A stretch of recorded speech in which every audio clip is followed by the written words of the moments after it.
how to fix voicemail notification not working on Moto G77.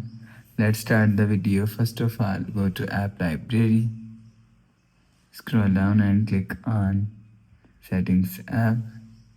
Now in setting, scroll down and click on notifications. After click on notification, click on do not disturb. After click on do not disturb, if you want to fix this problem, turn off do not disturb. After turn off do not disturb, go back to home screen. You will see your problem is solved. But if it not solved, restart device. Just click and hold side power button and volume up button at the time. You will see restart device from here. After restarting, you will see your problem is solved. But if it still not solved, again click on settings app, scroll down to and click on system. After click on system, click on reset option. After click on reset option, click on reset all settings.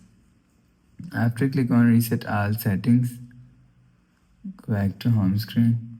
So that's how you can fix voicemail notification not working on Moto G77. If you like the video, please subscribe. Thanks for watching.